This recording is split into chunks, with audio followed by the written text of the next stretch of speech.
Good morning. Yeah, an echo. Oh. Somebody's logged in. Logged into the webinar on their laptop.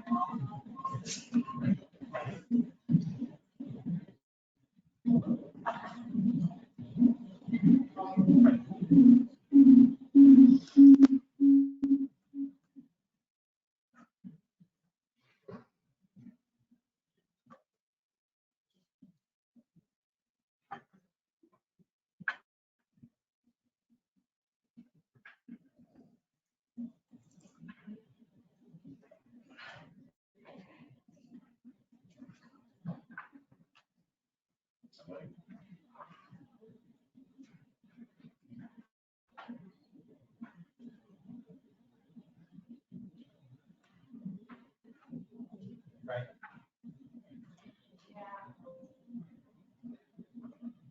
Good morning. Just continue on.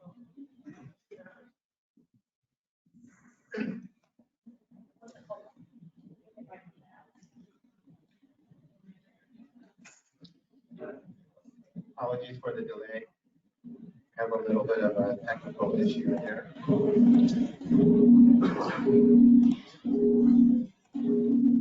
We need to fix the echo. Anybody's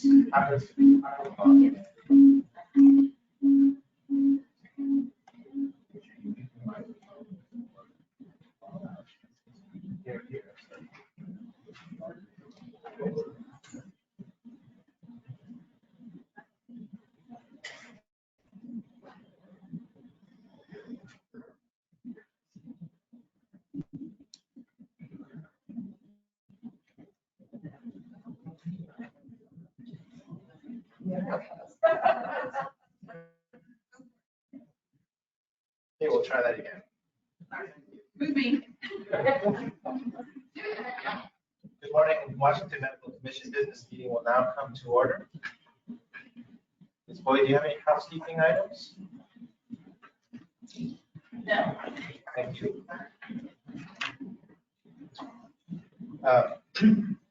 As usual, we'll now begin the portion of the business meeting to take public comment. The purpose is to allow members of the public to directly address the Washington Medical Commission on issues of public concern. Please refrain from providing comments on pending or open investigation or disciplinary cases. We will not be answering questions or responding. Staff will be available after the meeting to answer your questions. Please understand that although the time period for comment during the business meeting is limited, the public can attend and provide comment at the Washington Medical Commission committee meetings. The public can also contact staff during normal business hours. We welcome written comments as well. Ms. Boyd, do we have anyone signed in? Yes, we do. Dr. Bundy is here. Thank you. Each of you will have 2 minutes to speak. Please state your name and who you represent. Good morning, Chairman Johnson. Dr. Chris Bundy, Executive Medical Director of the Washington Physicians Health Program. Good morning, members of the Commission. New, not so new, and experience. This is the first time I've been able to attend the Commission meeting in person since the beginning of the pandemic, so it's a bit of a moment for me. For those of you who've been around a while, I do typically try to attend these meetings. If we haven't met yet, please try to grab me. I hang around after the business meeting. I support our participants who are here for public appearances, so I sort of mill around throughout the day. So if you have a chance and we haven't met, I would love to meet you. Same goes for staff who have a chance to meet before. WPHP is a therapeutic alternative discipline for physicians and other health professionals in Washington who have inherent conditions that affect their ability to safely practice. We've been working with you for 40 years in the state. If you didn't know that already, I think you have a chance to come by and say, well, thanks. Thank you, Dr. Bundy. Are there anyone else signed up to speak? Thank you. This concludes the public comment portion of the meeting. Thank you for your comments. And again, provide written comments at any time. Next item on the agenda is the chair's report. For today, I don't have anything specific other than I do want to call out a couple of commission members who are either new or at least first in appearance with us. First, I want to acknowledge Dr. Bundra, who is joining us on panel A, and also welcome Dr. D'Souza, who, although she has joined us a while back, has been on leave and has been able to join us in person. So I'd like to give each of you an opportunity to introduce yourself and tell us a little bit about yourself and what made you want to join the commission. Thank you, Mr. Chairman. My name is Elisha Bundura. I'm an OBGYN by training, by choice, and I love what I do. Employed by Providence, based up in Centralia, Lewis County, and I also come down to St. Peter's. I've been a physician in total now for about 31 years, 14 years of those here in the United States. Originally, I'm from Zimbabwe, and I'm really happy to be able to contribute and give back to my medical profession I love and I enjoy. Thank you. Thank you, and welcome. Dr. D'Souza?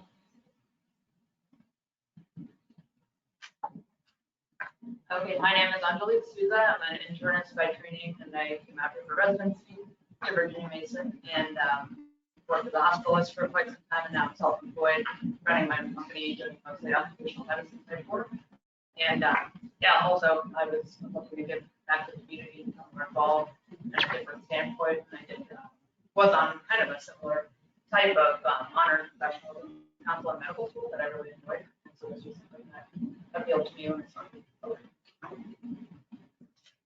Thank you, and welcome again. Although we did welcome her before, this is a great opportunity to meet everyone in person. I would welcome both of you to try to get to know everybody, especially those who are panel B, don't and during the Thursday meetings. So thank you all. Next on the agenda is the consent agenda. Items listed under the consent agenda are considered routine agency matters and will be approved by a single motion without separate discussion. If separate discussion is desired, that item will be removed from the consent agenda and placed on the regular business agenda. Are there any requests for extraction of items from the consent agenda? Seeing none, I'll request a motion to approve the consent agenda. I second. Second, any discussion? Seeing none, all in favor of the motion, please say aye. Aye. Opposed? None opposed, the motion carries. We're going to go ahead and go through the rest of the agenda. Just as a quick reminder, part of the business meeting today, we will pause for to do the rules hearing at 8:30. So at that point, we'll pause the business meeting and then convene as a hearing panel for the rules hearing. Old business is the next item on the agenda, committee and work group reports. Do we have any reports from the committees or work groups? Actually, the next item is new business. Oh, Sorry. it is it. Actually, it's not on my list at all. So sorry about that. New business. I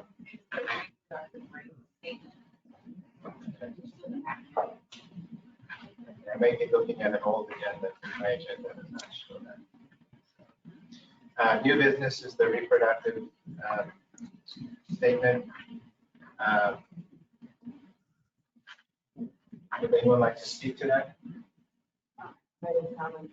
Ross didn't get to review this, and there are some controversial parties in it, such as the reproductive rights. And I suggest, sorry. Sorry, I didn't see that. Anyway, I suggest that we table it and work on it further. I agree. It's in its second draft. I think it is improved over the first draft, but I don't think it's ready for prime time yet. So I think it deserves another edit so that we can present a document that everybody is comfortable with and reflects the commission values. I just had another comment. I mean, I don't know the purpose exactly. I know all of our professional organizations have come out with something, but it struck me as being very political. And I'm worried that, we all live in a divided country, and even though, we have a divided state, and I'm not sure it reflects all of the beliefs of all of the PAs and MDs that we oversee, and that's one of my concerns. I don't know whether it's just a couple of words that could be changed. I think it needs that thought process. Thank you. I would like to suggest that we put together a small work group to work on this document offline and bring it back to the commission for approval. At this point, it seems like the document is just going back and forth through email to various commissioners for comment, and I think it would be best if we could bring forth a combined effort product for us to review as a commission.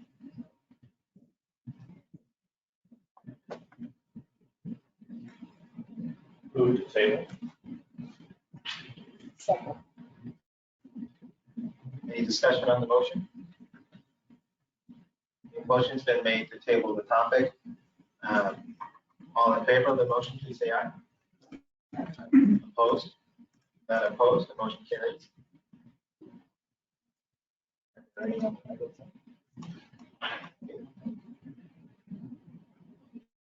Okay, going back to old business, the committee and work group reports. Are there any reports from the committees or work groups?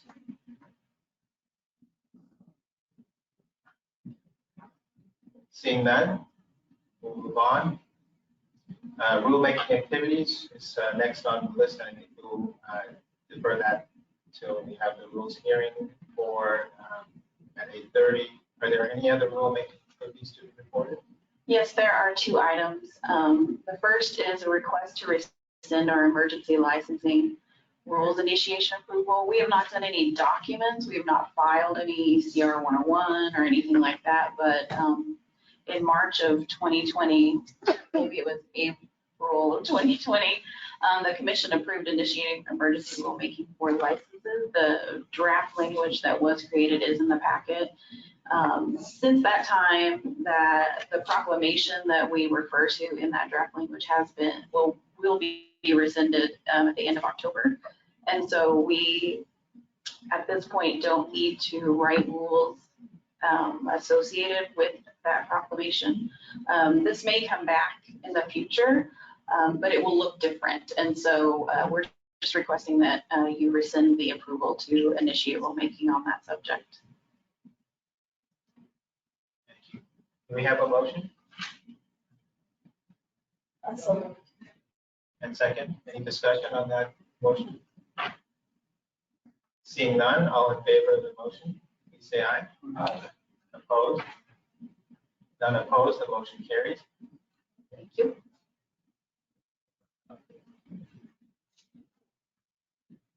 And then the second item is informational. It is regarding the AR&P scope of practice rules. So the Nursing Commission typically reaches out to us about when they make changes to scope of practice rules. I do believe there are some folks from the Nursing Commission here. Maybe not. But if you have any questions about that rulemaking, you can send them to, there's an email address at the end of the crosswalk document where you can send questions and comments if you would like. Thank you. That item is informational only. Next item is the list and labels request. So Heather is online. I'm not sure if she wants to speak. But Yeah, Ms. I don't Carter, know. Can you?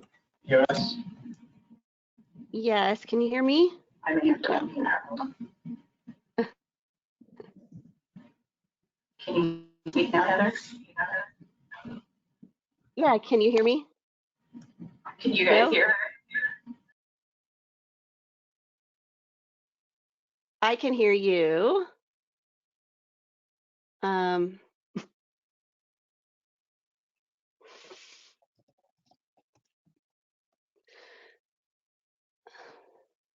But you guys can't hear me.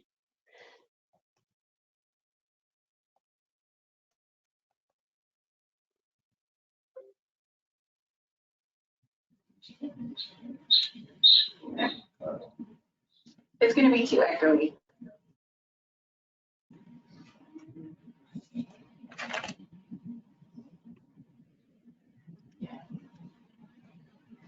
So, Heather, it's too echoey, but I think what you would say is it's WPHP and we can. You would recommend approval?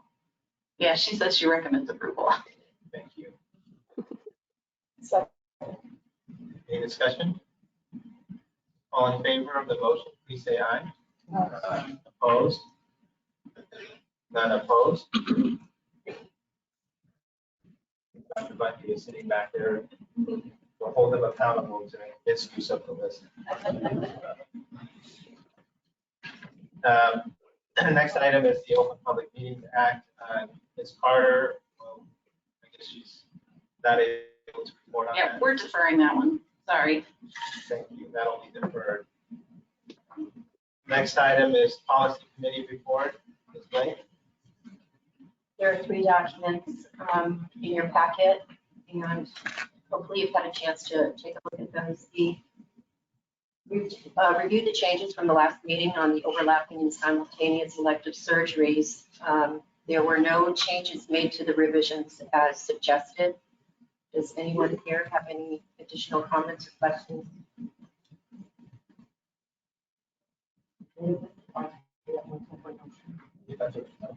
So I'll wait to go through with all 3 documents and then we'll approve them all at once.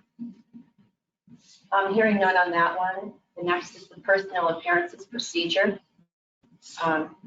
Does anybody have any comments or questions there? I believe we did make a change to, for a pronoun in that first page. Other than that, I had one comment. On the bottom of page 59, it says the RCM and staff attorney make a recommendation to the panel whether the respondent must make a final appearance for the decision or whether appearance will be waived, and the termination will be authorized by the RCM. That's not what I think happens. I think the determination is authorized by the panel, by a vote of the panel.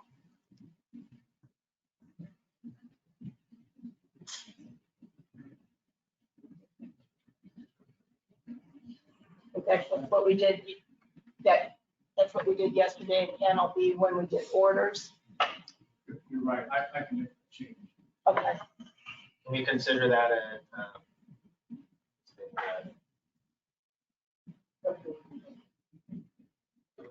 we will have to approve that.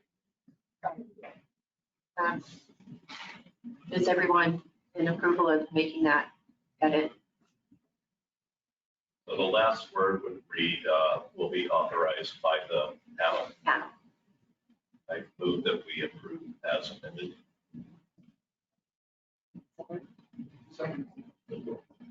So just to be clear, the motion was for that particular item. Correct, just for that item. Then we'll approve all 3 once we finish the last one. And the last is the delegation of final decision making to the presiding officer. And Mike, I'm going to defer to you to explain this one a little bit more if anyone has any questions on that. Sure. So you have full authority, decision-making authority at various points in the disciplinary process. And you can delegate any decision you want to help a judge. UDA provides that you can do that. So this is a document that the judges provide to all the boards and commissions asking you what types of cases you want to delegate to help a judge. So you might think, why would we ever delegate any decision-making authority to a judge? Well, your predecessors have checked a few boxes for your consideration today. And they're boxes involving cases that are very straightforward and really you don't need to take up time doing it. It's very straightforward, almost automatic. The first box that's checked is a statute that says a provider, you have to suspend a provider when they've been found to have abused or neglected a vulnerable. I don't remember you ever having a case like that. But if you did, you have to suspend that. So if this says is that this happens, then the case would go to a help law judge, bring that word, sign it. And then the case would come back to you to do whatever you want after that, reinstate the license or whatever. So that's pretty much automatic. And then the next one is non-compliant with orders, messages with orders. So if someone fails to comply with an order, you have two choices. You can charge them, you should say you can charge them, that's the normal course. You also have an option to move to suspend the license. You have to go to help law judge, and the judge simply looks at it and says, has the person comply with the order? It has to be very straightforward. So for example, if somebody has to undergo an evaluation, they have to done it, the judge can easily say yes or no. Respondent comes to that, and it's called a show cause hearing. And they can argue, but that's in front of the judge. You don't waste your time on that. The judge decides it. Then the case comes back to you. It doesn't stay with the judge, it comes back to you. And the suspension is done by the judge. The third one is, defaults. So this one comes before you regularly. Someone is in default. They fail to answer a statement of charges. It goes to a help law judge, sign the order suspending the license. We don't have to wait for another meeting and come bring it to you and waste your time with that. Then the case comes back to you. Handle after that. The next one is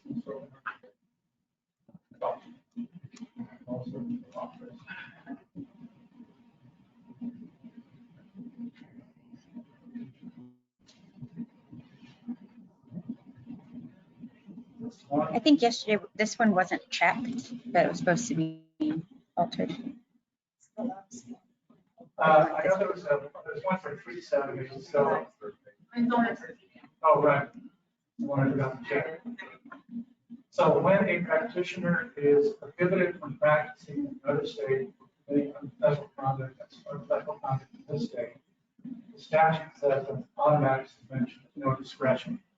So and you vote on this at meetings regularly, but then we have to prepare paperwork. We don't wait for the next meeting and bring it back to you. We send it to the judge based on the order of suspension, and then it comes back to you. So that's automatic.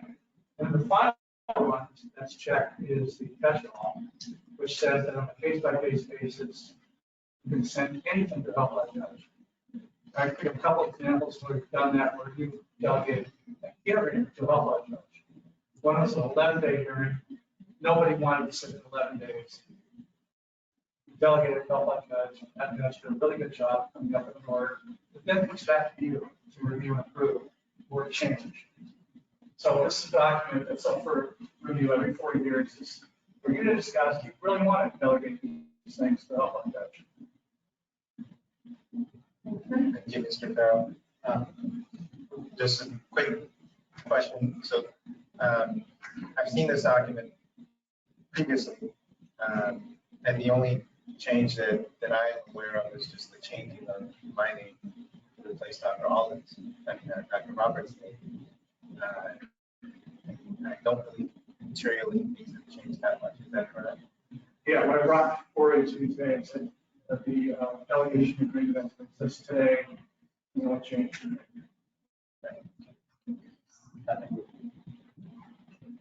I get you the clarification? As you said, on the checkbox, what is that? If there's a hall order, like sit and respond, fail to apply to person, you have a choice before the judge. Another case is whether if there's a all state suspension, you can refer to the judge. Then you said, like, for instance, in those cases, is that after the judge say this, and they will go back to us. So what is the purpose to go back to us, and what is the mission of the parsimony? Okay, so it comes back to you. The judge signs an order suspending the license based on a suspension in another state.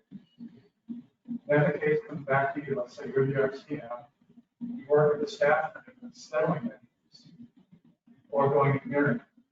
The judge doesn't need it. It comes back to you like any of your other cases. If you can look at that person was suspended in Oregon, the automatic suspension has to take place here, signed by the health judge. It comes back to you. You can talk to your staff attorney and come up with a settlement proposal like you do any other case. You come up with an agreed order after that, you present your panel. It comes back to the normal process. So this is just a little diversion on something that can be done quickly by a judge. So if a judge suspend license, isn't that the final word? It's not, because you come back with a settlement offer. Yeah, summary suspension is just temporary. Okay, It's not final at all. right. Yeah, okay. You have to conclude the case either with a final order or default, agreed order, Yeah, all right, thanks for. or withdrawal, I suppose. Thank you. Can I understand it? Basically, just to protect the public while we're trying to figure out what to do next to this person, right? When it's something they violated something good. That's what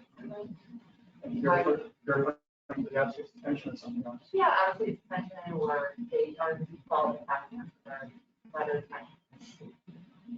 a quick way to kind of put them on hold. I wouldn't say put it on hold. I would say it's a necessary step in the process to do summary suspension and sign that order. We used to bring that to you and sign it. We thought this is a more efficient way to have a health law judge do it quickly in 1 or 2 days, rather than wait 6 more weeks. It's not really on hold. And the default is a final order. So it would be brought to you to vote on the default, or at least brought to the RCM. The RCM is always in control. So the staff attorney would say, hey, this guy never signed and never submitted an answer. The judge is found in default. Now, what do you want to do? You say, well, suspension, usual closing action, doesn't have to be. And then that order has to be prepared and signed. You don't have to come to the next meeting and present it. You can do that. Or you can send it to the judge. It's efficiency. So in other words, this is a shortcut to go through to AG's office, right? Typically, some summary suspension, you have to go to AG's office with all kind of a process, it's much longer. And this would be much quicker in a couple of days by most long-term. That's just quickly. It is 8:31, so can we save the discussion till after the hearing? Is that okay? And then just real quick, so Jimmy, during the hearing, if anyone online wants to speak, I think you'll have to mute and then I will have to use the owl speaker. Thank you. We'll pause the business meeting and convene as the hearing panel for the rules hearing. For those of you who may have just joined online, good morning. My name is Jimmy Chung. I will be the presiding officer for today's rule hearing. Today is August 26, 2022. It is 8:32. Sorry. visual issues. 8:31. Let me say a few words about today's hearing. The proposed rule being considered today is new section WHC 246-919-345, limited physician and surgeon clinical experience license.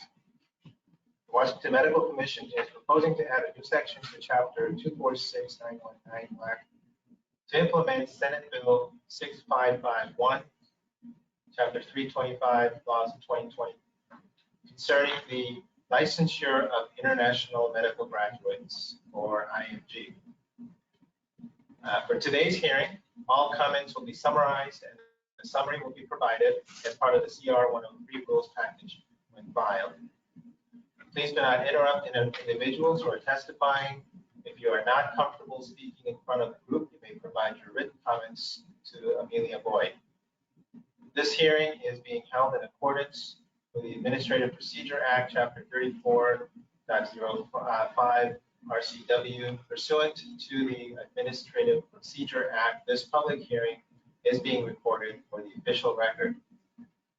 The proposal for CR 102 rules package for this rulemaking was filed on July 14, 2022 at the Code Advisor's Office as Washington State Register number 22-15-1039. Are there any questions about the rule or the hearing process before we begin testimony? Please be advised that questions asked during this portion of the hearing are not considered testimony and will not be a part of the rulemaking record or file.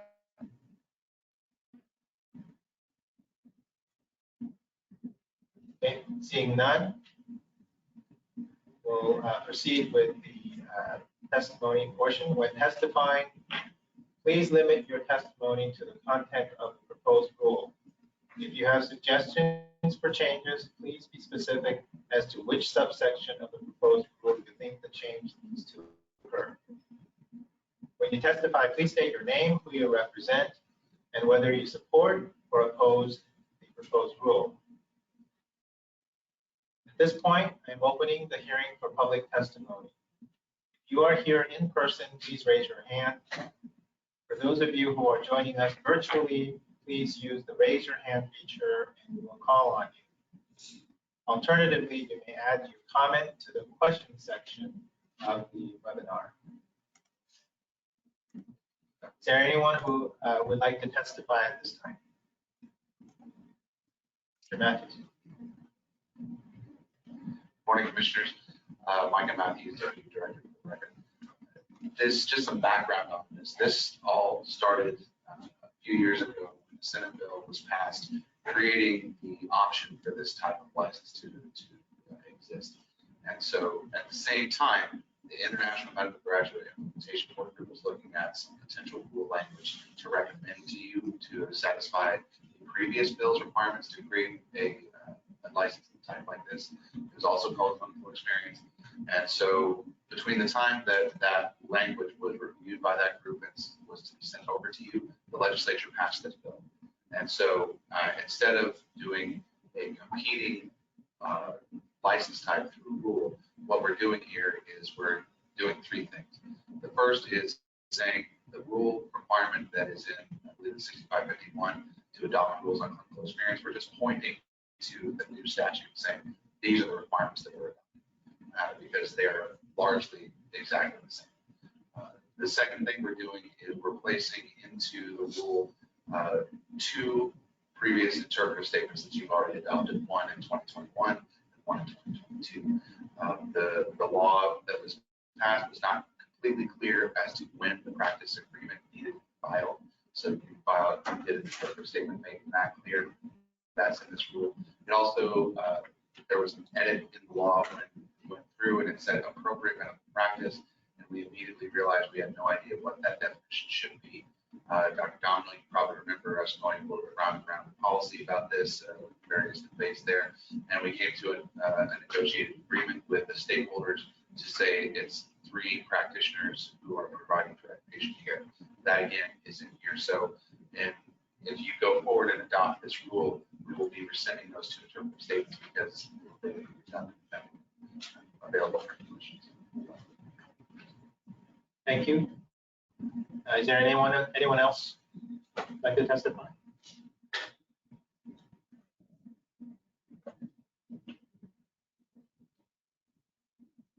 Seeing none,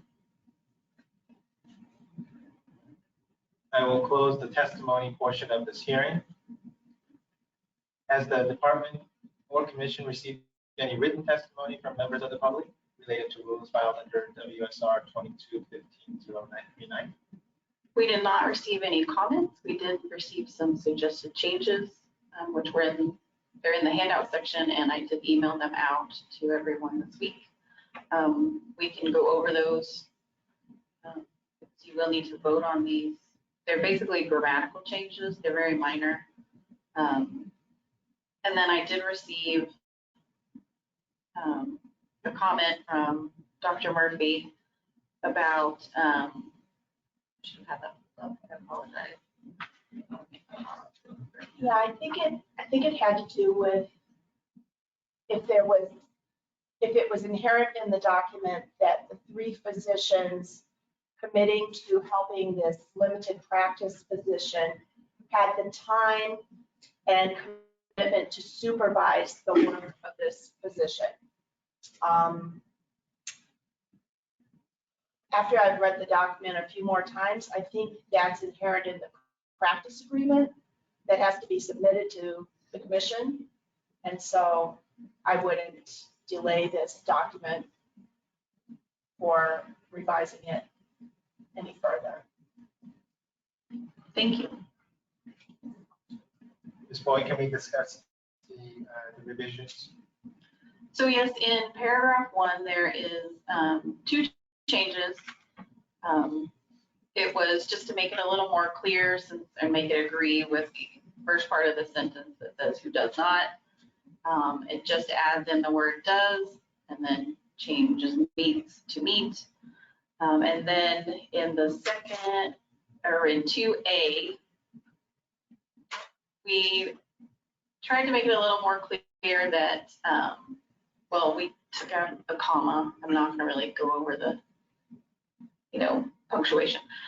So we added in 2A, we added this and is providing clinical care to patients in the state of Washington, just to make it a little more clear what we were talking about. And then go down to 3, section 3. So here we only added in the correct name of the license. It was not there before. It's in 4, but it wasn't fixed in 3. So we're just changing it to make it all agree. And those were the only changes. Thank you.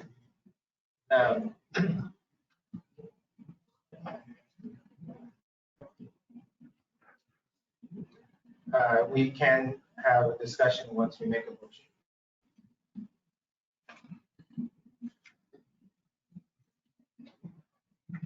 I move to accept the change.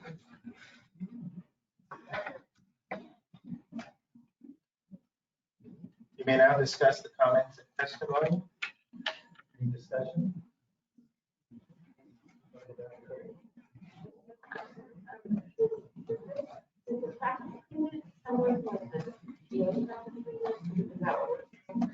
Yeah, it's modeled very closely. Number 1, just because that's what people are used to seeing. Number 2, it's a very smooth process. We don't need to spell that out.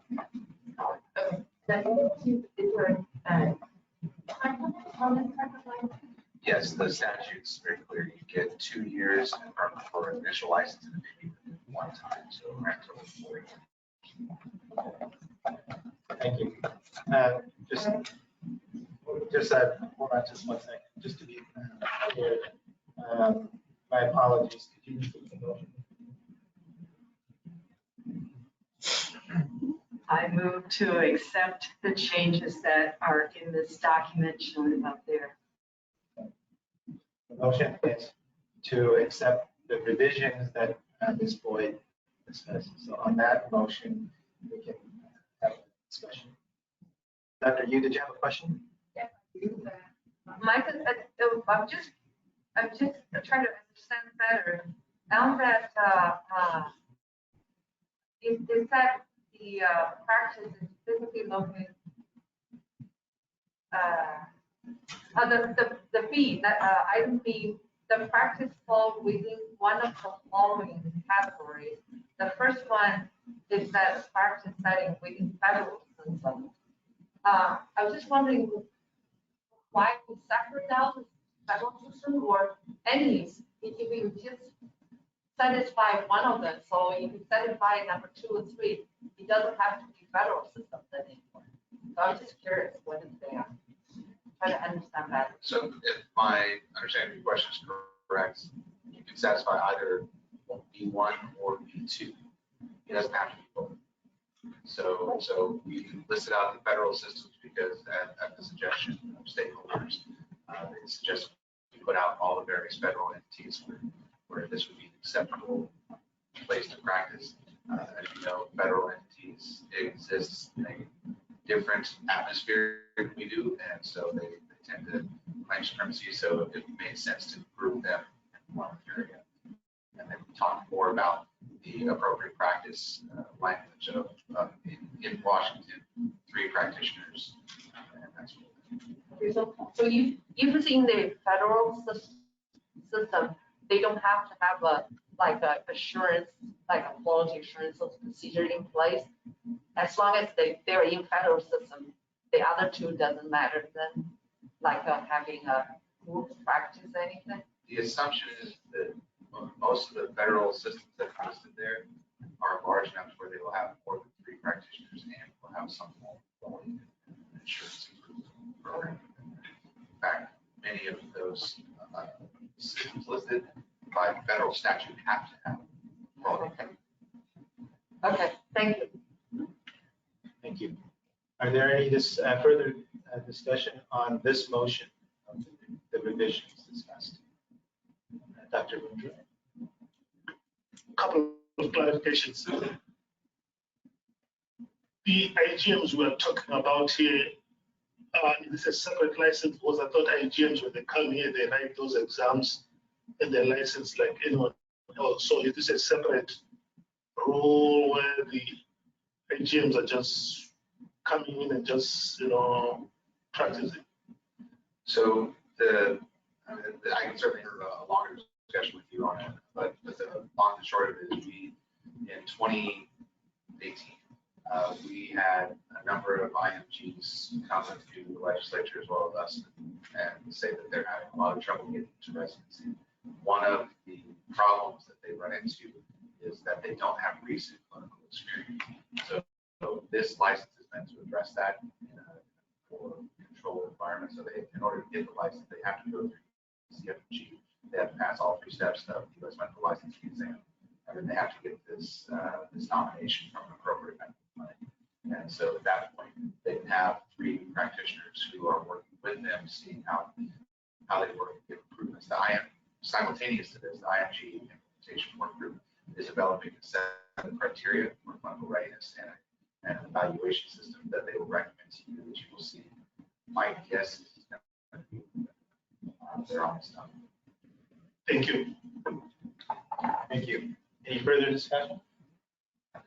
One question just for the group. So if you look at 2A and the edits that have been made in the state of Washington raises a telemedicine question for me.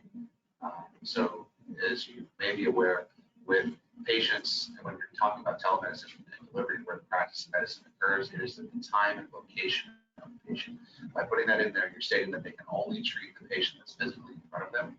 And I just want you to be aware of that. If that's the restriction you want to place, that's fine. Otherwise, I would recommend striking that last in the state of Washington.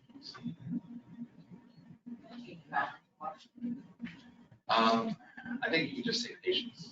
They're physically in the state of Washington in a clinic that is in the state of Washington with other practitioners. So the issue is, do you want to limit them delivering care out of Washington State, even if they have license in that other state?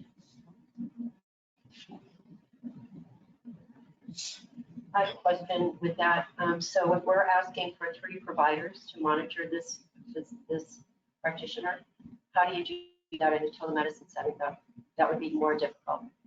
So, Right, so generally they're going to have a license in the state where the patient is. There are, due to the pandemic, some states that are not requiring that. New Jersey is one I think of.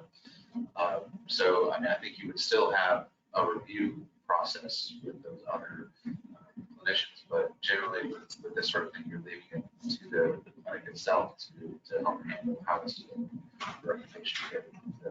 I would say it's a little granular for the medical clinicians who want to get into that level of supervision. Okay, so the motion currently is to accept the revisions as it's stated. If we would like to further amend that particular revision, we can take a second order amendment to that first amendment and vote on that as a separate item. If anyone would like to motion as such. I move to strike the words "in the state of Washington" under subsection 2A. Is there a second? I second. So as a second order amendment, we'll be discussing whether or not we want to remove the phrase "in the state of Washington."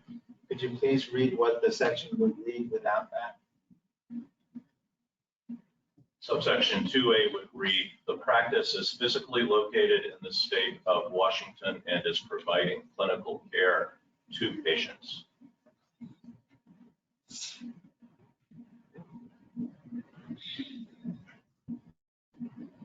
Any discussion on that particular motion?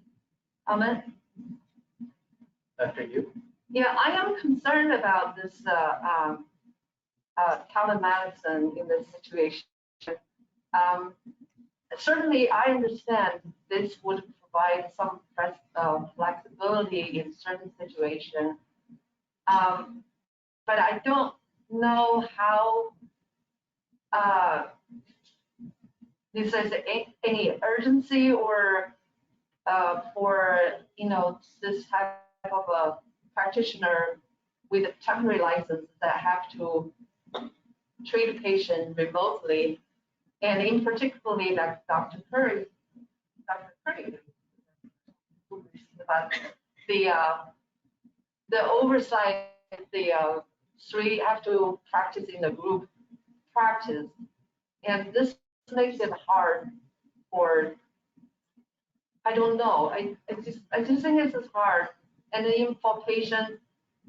And if you say you have to disclose, assuming that you are getting a temporary license because, and that would be, to some people probably would be concerned without additional assurance.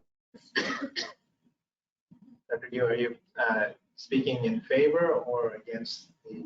I'm not in favor about striking out Washington State. Thank you. Dr. Domino and Dr. Young.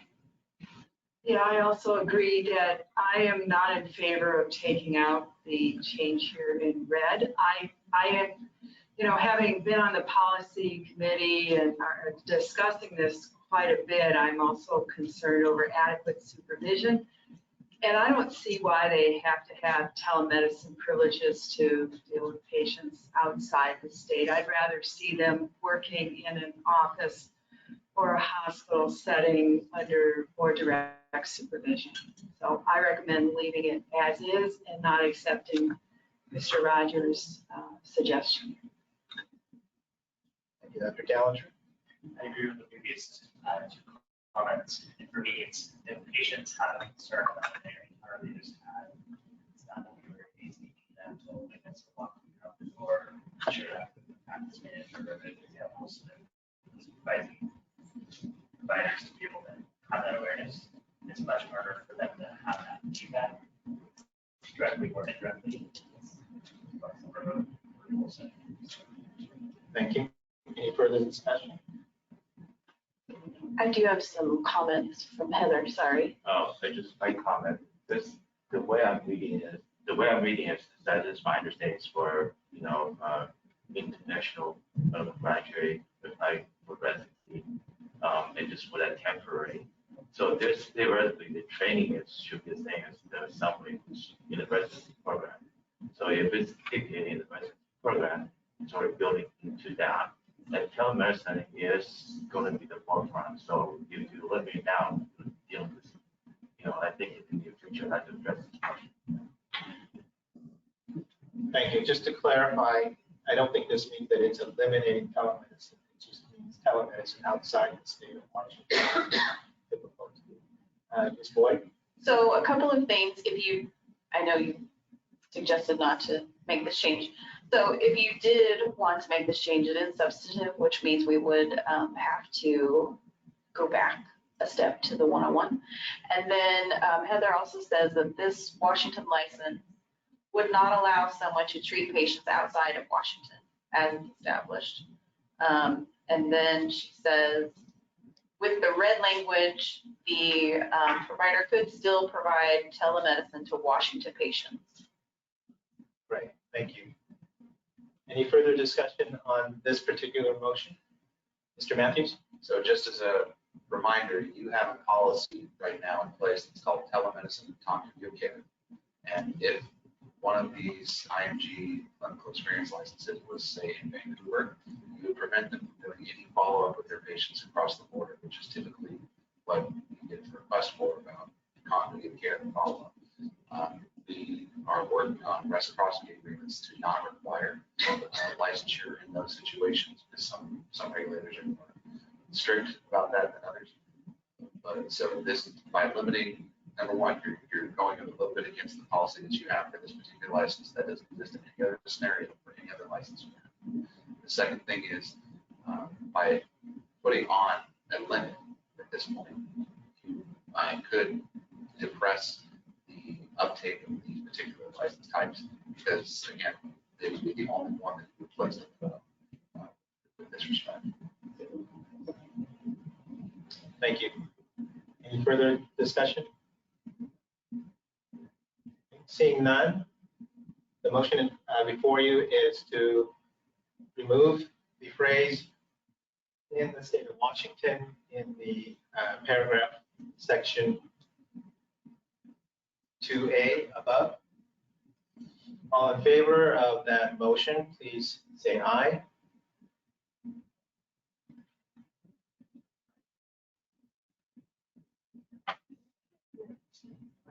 Yes, you can interrupt for clarifying question. So are you saying, you remove that microphone? Are they saying that we should, if we have the red language in there, someone who's practicing in Vancouver cannot provide follow-up care for a patient who lives in Portland? Without them coming across the border, that's correct. So they could not do a phone call assessment or anything if they were across the border. That's Okay, the and that was explicit limitation you're getting there. And we don't have that in any other, No other license type. It's You've got a policy that states the opposite. right, it says if you're an established patient, you've been seeing the patient and they happen to be in New York, then I can still provide their care protected with continuity. Okay, so why did you? I'm sorry, I don't know. I'm not clear where the language came from. This is not the draft. Oh, okay. This feels like a new issue that like. Yeah, so I think the other thing to consider is if you keep this in, if I understand this right, we're starting over. We have to go back. If we take it out, Right, if you take the. in the state of Washington. If it stays, if it goes out, you continue and adopt it. If it stays in, you have to start. Right. It's substance change. I thought you could take it out, you have to go back to one. Right. Okay. But if we leave it in, we're limiting like. The red line version in front of us is what is already approved. Take out the red line version. Sorry. No, the red line, so the red lines are the new edits that I received in the last meeting. So previously, you approved what's not red line to move forward and be put into the record. So the other change, the other red line changes are not substantive. This particular one is if you decide to remove the in the state of Washington and just say patients. That would make us go back to them. What if we said Washington patients, like the original, that they're a Washington patient, like see them in Washington, but then they happen to be traveling and not doing a remote follow-up. Right, so if you just leave it Washington patients, that's what you previously, and it would not exist. So, looking forward. But that would remove patients who live on the border and drive even a half a mile from Oregon to Washington to get their care. I'm not sure I would agree with that. No. Because your policy says established patient. That is, So they come to Washington normally to see. Yeah. But by making the geography state in the state of Washington, that's where the limit comes. So just no new patients?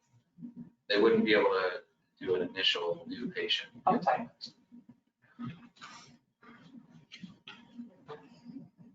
Chair recognizes Coleman. Can I just make one comment? So currently with that abortion issue, it's foreseeable you're gonna have patients coming in from Idaho, I live in Spokane. You might have people from Texas coming in. They're not established Washington patients, they're just looking for help. And so it's questionable if they're Washington patients. So I wouldn't want to exclude them from access to care as well, if it's foreseeable. but if they come in, sorry, if they come in to get an abortion and they see me as an OBGYN and I have a new patient visit with them physically in my office, which you have to have, then do the procedure and they fly back to Texas, I can do a follow-up call with them in Texas because they're an established patient. So I think if we just say Washington patient, it doesn't matter where their primary address is. It matters that they physically saw you in your office in Washington to establish care with you. Isn't that the criteria to be a Washington patient? Okay, so I personally would like to go back to Washington patients because that says that as a patient, they were seen by me in Washington. Right, so you're speaking against the current motion. I forgot what that was. Good night, Ridley and Mr. Rogers. in recognizing that an out-of-state resident, so there are two issues. There's a resident or a person's domicile, whether the person lives in Oregon or not. When they come here, you establish them as a patient. They're a Washington patient, regardless of where they reside. And so with that in mind, if I may modify my motion or a friendly amendment to my motion is to strike in subsection 2A, to strike the words in the state of Washington and to restore the word Washington before patients so that subsection 2A would read, the practice is physically located in the state of Washington and is providing clinical care to Washington patients. Thank you. Who seconded that motion? I can second. Okay. Do you accept that as a friendly amendment? Yes. Okay, so we will not need to vote on that separately. Ms. Boyd, could you, I think there's a little bit of confusion still. As what Mr. Rogers just read out loud as the proposed new language, would that new language require taking a step back? No, because it's the original language that you approved previously for this rule. Thank you. Okay, so with that, I think we have had enough discussion. Any further discussion on this motion? Dr. Gallagher. I would just say that to remind everyone, these are not people that are residency trained. So this is the time that they graduate medical school. They don't have training, so we're not saying that this is comparable. Like, these are not people that have come in as residency. This is before residency training. So you're essentially asking a fourth-year medical student to have this type of ability. I can't support them. I'm going to have to disagree with that. This is not exclusively that. The world of IMGs is much wider than that. We've got people who have been practicing for 10 years in other countries. So they're not fresh out of medical school. I think there's a definite equity issue that with describing it that way, and we need to recognize that it's broader. Potentially, but you also potentially have Okay, I think after you were next. I am maybe I'm the only one confused. I think Washington patient is no different in the state of Washington because this is all described where the patient is belongs to.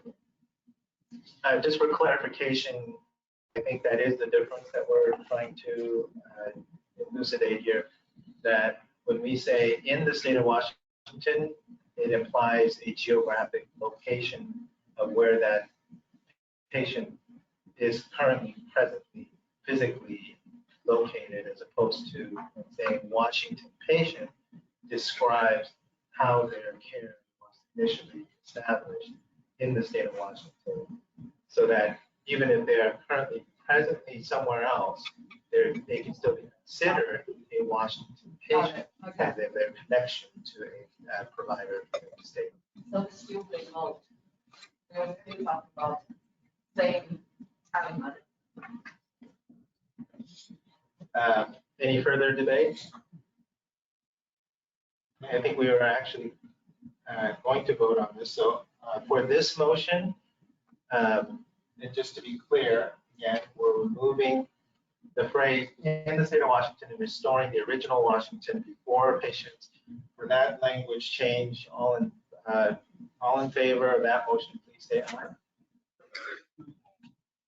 Opposed? Motion carries. Next, we would go back to the first order amendment motion, which was Dr. Domino's motion to accept the revisions. This would include the second order revision that we just voted on.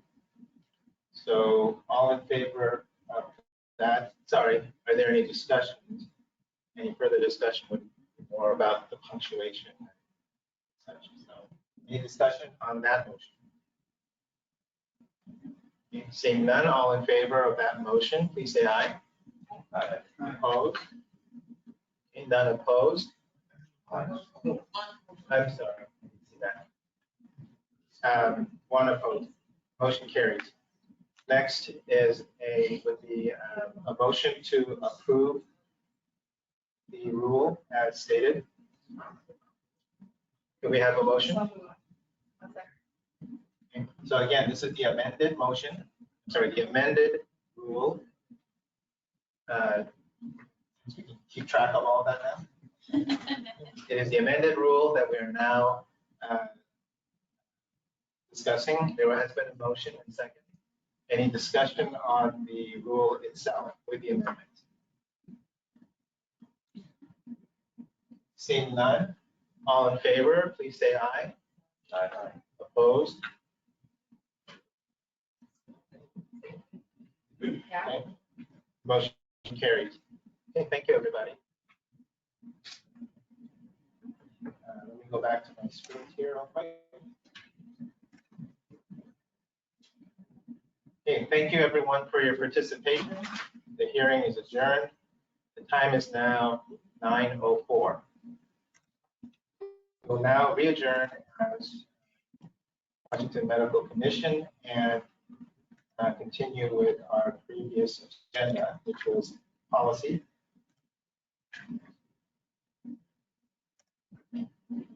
Were there any other comments or questions about the three documents that were presented prior to the hearing? If not, may I have a motion to accept the three documents with the revisions as noted?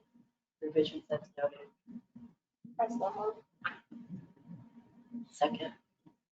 Who's in second? Oh, that's right. Thank you. My report.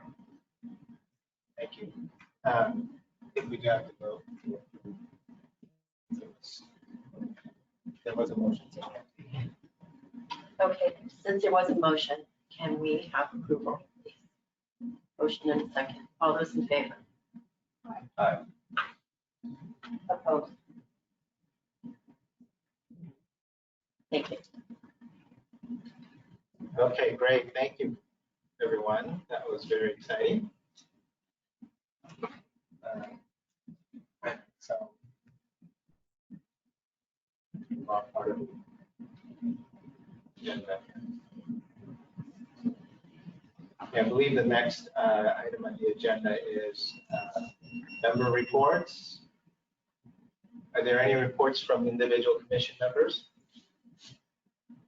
So traditionally, this is an opportunity to express any concerns or any news or items that you'd like to share. Okay, seeing none. Staff reports. Are there any reports from the staff? Mr. Matthews?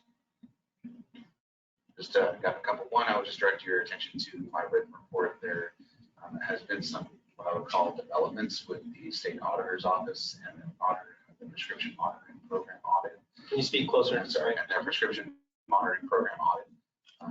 I go into some detail about the written report, but just an FYI there, and requesting permanent unrestricted access to prescription monitoring program data, and their report in combination with their bill draft proposes a pretty great expansion of their duties to the point where it looks like they would possibly intersect with some of the things that we do as far as identifying dangerous prescribing patterns, identifying doctor shopping, as well as prescribing trends. They are not clear on what they would do with that data, and I would also remind you all that in 2021, their work on auditing paid family medical leave act with the Employment Security Department resulted in the largest data breach in Washington State history. So obviously, we've got a few concerns about this. We're working with stakeholders, but for more details in that report. Two things to note: on October 27th, the governor will rescind 12 proclamations relating to the pandemic response in Washington. One of those is 20-32, which did the following: it waived CMD requirements for MDs and PAs. It removed location restrictions for limited licenses.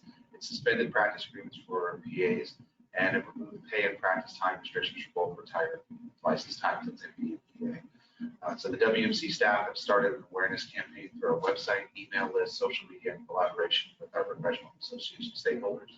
The communications will occur on a roughly 2-week basis and roll out in phases from this point forward that are targeting the specific license types and subjects. So if you see these things, that's what it's about. Any questions and specifics, those can be directed to the Medical Commission licensing staff, represented this morning by our manager, Mr. Chris Working. Any questions on that? All right, and then finally, I'd like to introduce a new staff member to you who will all be getting to know the email at the very least, but I wanted to give her a chance to introduce herself. It's Fatima Mirza. She would work on the following things. She'll be assisting the practitioner support program Morgan Shop. She's going to be assisting Dr. Pam Kohlmeyer with panel L work. And then for you all, she's going to be assisting Amelia with setting up the meeting and doing all the logistics, as well as processing your travel and payroll. So,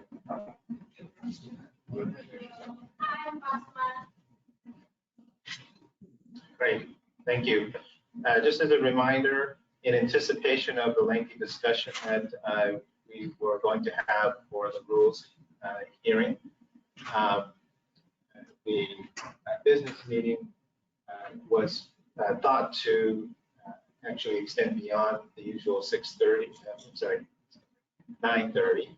So your first personal appearance in both panels has been were scheduled for 10:45, which means that we do have additional time, and so don't feel rushed. I'm not saying don't make up stuff, but you know, don't feel like we're in a rush. We have plenty of time to discuss any business that we need to discuss. So thank you for that. Any other staff report?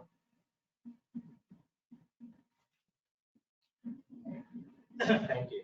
Please review the staff reports that are in your packet.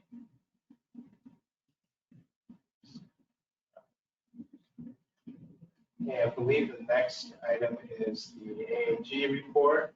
Ms. Carter, I don't know if we have any audio from her. She said she has nothing to report. But she has nothing to report. So with that, unless there are any other comments or business from the commission, the business meeting is adjourned.